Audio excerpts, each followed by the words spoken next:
Welcome to the BBC School Report here in Sirius Academy. My name is Katie. And my name is Gail. We are here reporting on the latest stories. In today's news there will be the solar eclipse, the fun run for comic relief and the new pound coin. Let's pass over to Callum and Baron interviewing our teacher, Miss Whittaker, about the solar eclipse. Hello, I'm Callum and this is Baron, and we're about to interview Mrs. Whittaker, who is a science teacher here at Sirius Academy, on the solar eclipse. This event will be occurring tomorrow, Friday the 20th of March. The eclipse will begin at 8:45 a.m. and the moon will be the nearest the middle of the sun at 9:31 a.m. By 10:41 a.m. it will be all over. How do you feel that the natural phenomena is occurring so soon? It's really exciting because they're quite rare events.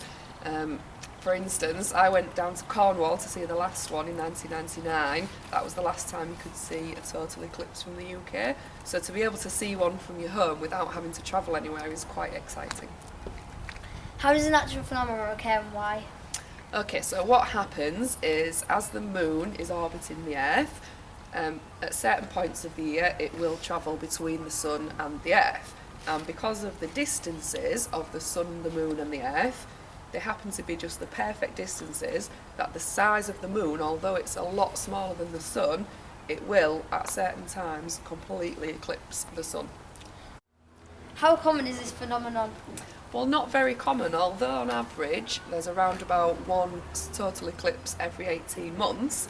In the UK there's only been 8 in the last 500 years that have been visible from the UK, so not that common really. Is there any advantages or disadvantages of this phenomenon happening? Well, in terms of observing the eclipse, it can be quite difficult because you can't look directly at the sun because it will damage your eyes. So you have to use special glasses, or you can project the image using a sheet of paper. If you put a pinhole in the middle and then aim that towards the sun, it will project the image onto another piece of paper and then you can see it. Also, it could cause very high tides because the gravitational pull of the moon and the sun together, working together, can pull the oceans and make really high tides. With this occurring every year, do you think it is a normal thing? It's not normal, no, it's quite rare. Eclipses tend to happen in cycles, so you might get a few one year and then none for ages and ages. So we're quite lucky to have this opportunity where we are now to observe it. Thank you, and back to Colin. Thank you, Mrs. Whittaker. We are going back to the studio now with Katie and Gail. Thank you for that, Baron and Callum. That was really interesting.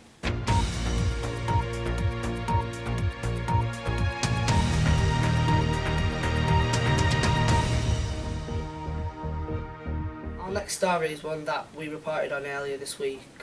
We interviewed Mr. Pickering, head of catering in Sirius, on what he thinks of school dinners in the academy.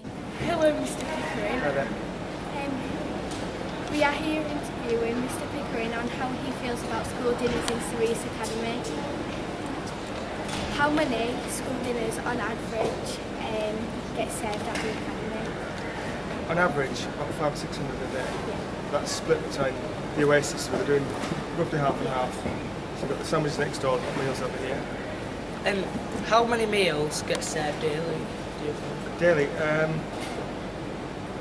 you count the break as well, because sometimes people take the meal at break. Right. So at lunch break time, we're getting maybe 700 or 800. How much does an average school meal cost in the academy? In this academy, it's 190. But outside this academy, it's anywhere from £2.10 to anything up to £3. Over to Georgia and Chelsea to find out what Sirius Academy did for comic relief this year. Thank you, I'm Georgia. And I'm Chelsea. Here at Sirius Academy, we have been working hard to raise lots of money for comic relief. Comic Relief is an operating British charity. Since its launch in 1988, Red Nose Day has become something of a British institution. Comic Relief spends the money raised by the Red Nose Day to help people living tough lives across the UK and Africa. It's a day every 2 years when people across the land can get together and do something funny for money at home, school and work. At Sirius, we've enjoyed lots of events to raise money. Some of our own students have dressed up for a fun run. Let's take a look. We are here with the Power Rangers who did a run for comic relief. Today we are going to be talking to Ebony and Chelsea. Hand over to you, Chelsea. How much did you raise? We raised £113. Wow. So what inspired you to do this run? Well, we just saw the ads on TV. We just thought, yeah, we'll give it a go. Do this and money for charity. So, did you have fun doing it? It's hard to breathe, so it was fun, but we got a few stitches now and again, but we powered through it because we had the Power Rangers. Thank you for your time. You're welcome.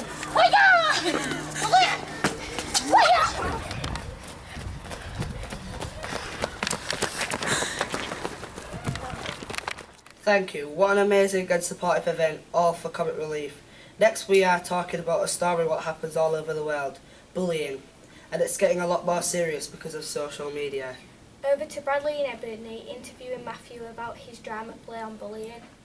Hi, my name's Bradley. And my name is Ebony. And today we are with a year-end student named Matthew. Hello. So today we're going to ask him a few questions, or a little interview with him, about his play. But what I've heard is it's about bullying. Yeah, about bullying and young people committing suicide, which is quite a harsh topic, but you know. Yeah, so, first question, do you think the play gets a message across to people? It should do, otherwise it won't be a very good play, but yeah, we hope it makes the audience feel sorry for the kid who commits suicide. And Hold on, what's this over there? It's talking to us. Are you not stupid or what? Do you seriously not know what it is? It's got new shoes and a uniform too big. Do you not know what it is? It's a new...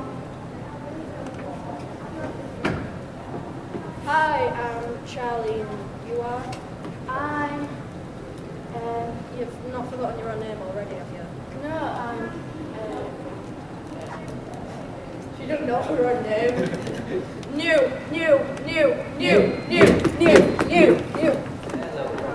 Hello, where's your friend? What friend? The one you're probably texting right now. Alright, put that number in and so you can get a little message. Seeing you. In September. Oh, yes. Yes, I heard that your play's been going around primary schools. When the kids see the play, what's their reaction to it? Yeah, they're a bit confused at first because we seem to jump from scene to scene a bit quickly. But yeah, they seem, at the end when we ask them questions, they seem to understand like what's happening and who the people are, so yeah. So, you talked to any teachers about, when you've been around the primary schools, about what it's about and stuff like that? Yeah, like I say, it's just about bullying, and it hopefully makes the audience realise that it does go on and it can get serious. Like, people are dying because of this. Yeah. So, what primary schools have you been around? We've been to Rugby Primary School, we've been to Christopher Pickering, we've been to Francis Askew, and we're going to Wheeler Street this week. Okay. Oh, thank you. Thank you for your time, No Matthew. problem. And yeah, thank you. Back to studio. Let's move on to the new invention of the new pound coin designed by a 15-year-old. Over to Connor to report on this. Hello, I'm Connor in the Sirius newsroom, and I'm doing a report on a new £1 coin that has been designed to combat counterfeiting. This 12-sided coin is believed to help reduce counterfeiting and ensure the integrity of the United Kingdom's currency. A public consultation will be held over the summer, focusing on how to manage any impacts before a final decision is made.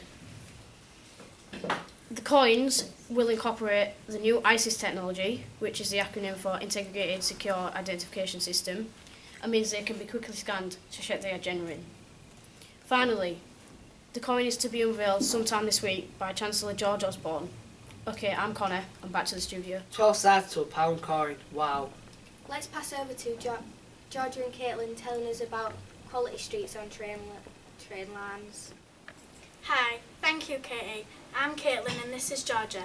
The 18th of March left passers-by bemused as mysterious quality street sweets were left along the rails of Springbank West in Hull. The chocolates were placed on the railings at a bus stop close to the Western Cemetery. One person even said, I was dying to try one, but I didn't know if there was something wrong with them or if it was some kind of prank.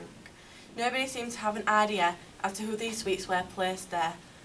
but maybe it was just someone being nice. Thank you. Let's go back to the studio with Gail and Katie.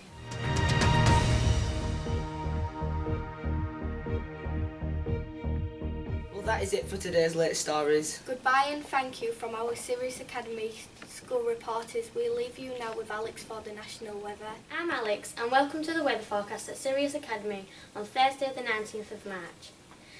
Today started off with some cloud and mild temperatures. It's beginning to brighten up later on with some sunny spells developing. Light winds are expected and may feel cooler when the clouds is slow to break.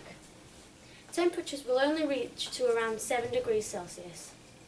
Thank you, enjoy the rest of your evening and goodbye.